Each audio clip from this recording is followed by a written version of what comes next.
السلام علیکم، کیسے ہیں آپ لوگ؟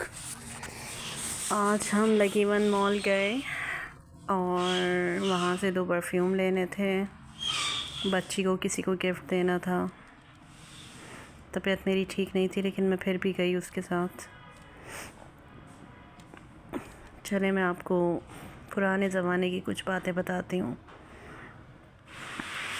ایک دفعہ کا ذکر ہے، مسعود ٹامی اور میرٹھ کے تحصیلدار میں کرکٹ کے کسی میچ پر تو میں ہو گئی۔ تحصیلدار صاحب نے مسعود کو کالج کا طالب علم سمجھ کر اپنی حکومت کا رعب دکھایا۔ مسعود ایسے دن کے لیے پیدا ہی نہیں ہوئے تھے کہ کسی کا رعب مانے، لیکن اب انہیں فکر ہو گئی تھی کہ کسی نہ کسی طرح تحصیلدار صاحب کو نیچا دکھائیں۔ آخرکار ان کو ایک ترکیب سوجھی۔ انہوں نے سر جیمز میسن کو، جو اس زمانے میں یو پی کے گورنر تھے اور صوبے کے دورے کے سلسلے میں میرٹھ آنے والے تھے، میرٹھ کالج کے مسلمان طلباء کی طرف سے ڈنر کی دعوت دے دی۔ سر جیمز میسن بڑے ہردل عزیز اور نیک انسان تھے۔ انہوں نے یہ دعوت قبول کر لی۔ دعوت کا انتظام مسعود کے بائیں ہاتھ کا کرتب تھا۔ خان بہادر شیخ وحید الدین اور خان بہادر شیخ بشیر الدین، جو میرٹھ میں بڑے بھیا اور چھوٹے بھیا کے نام سے جانے جاتے تھے، اس نامور باپ کے بیٹے ہیں جنہوں نے دلی کی جامع مسجد گزار کرائی۔ میرٹھ میں ان کا دولت کدہ ہر غریب الدیار کا ملجا اور ہر حاجت مند کا آسرا ہے۔ شرافت ان کی کنیز اور مہمان نوازی ان کے گھر کی لونڈی ہے۔ ان کی دولت صرف اس لیے ہے کہ غریبوں کو امیر بنائے، اور ان کی شان و شوکت اس لیے ہے کہ فقیروں کا رتبہ بڑھائے۔ ان کی چشم التفات ہر کس و ناقص کے لیے وقف، اور ان کا دل ہر درد مند کے لیے درد کے لیے درماں بکف۔ ہم لوگ جمعے کی نماز انہی کی مسجد میں پڑھتے تھے اور نماز کے بعد انہی کے پاس بیٹھے رہتے تھے۔ ان کا خوان نعمت دن رات مہمانوں کے انتظار میں چشم باراہ رہتا تھا۔ اللہ اللہ، یہ لوگ کس تہذیب کی یادگار ہیں۔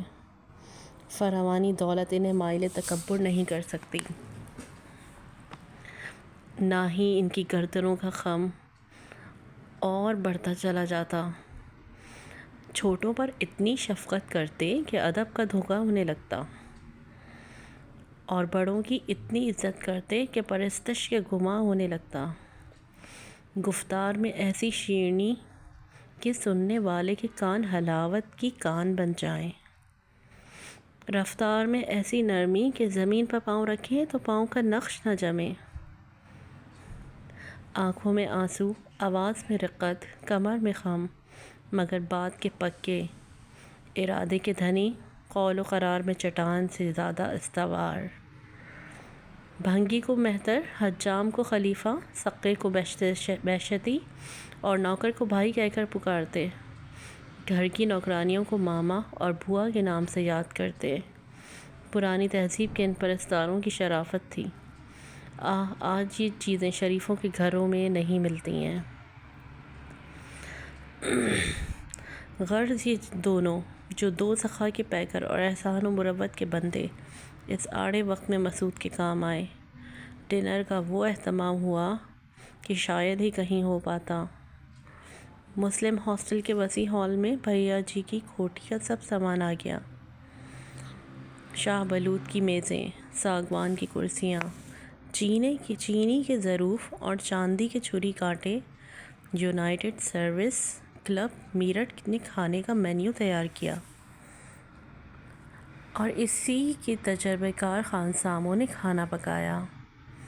اب ایک چیز کی کمی باقی رہ گئی تھی۔ مسعود کے پاس ڈنر کے کپڑے نہیں تھے۔ آخر اس کی بھی تدبیر ہو گئی۔ مسعود دلی گئے اور مسٹر محمد علی کی طرف سے، جو اس وقت کامریڈ کے ایڈیٹر تھے، فلپس کمپنی کو اپنے ایوننگ ڈریس کا آرڈر دے دیا۔ حاصل کلام ڈنر کی نشستوں میں کی ترتیب جب ہونے لگی تو بیچارے تحصیلدار صاحب کو میز کے آخری کونے میں جگہ ملی۔ اور مسعود میزبانوں کے نمائندے کی حیثیت سے سر جیمس میسن کے پہلو و پہلو بیٹھے۔ کھانا کھانے کے دوران میں ہم لوگ دیکھ کر خوش اور پریشان ہوتے تھے کہ مسعود بار بار سب کی آنکھ بچا کر تحصیلدار صاحب کو ذرا جھک کر آداب کر لیتے ہیں۔ مسعود کے جذبہ انتقام کی تسکین تو ہو گئی، مگر ڈنر کا بل بھیا جی اور ایوننگ ڈریس کا بل مسٹر محمد علی جوہر کو ادا کرنا پڑا۔ جب قیصر کے تاجدار برطانیہ شاہ جارج پنجم کی تخت نشینی کا دربار دلی میں منعقد ہوا تو اس جشن کو کامیاب بنانے کے لیے حکومت کی لامحدود طاقت اور رعایا کی لازوال وفاداری جو کچھ کر سکتی تھی کیا گیا۔ میرٹھ میں بیٹھے بیٹھے ان تیاریوں کی داستانیں سنتے تو دل محسوس کر رہ جاتے۔ ایسے جشن کی تقریبوں میں شریک ہونے کے لیے بڑے وسائل کی ضرورت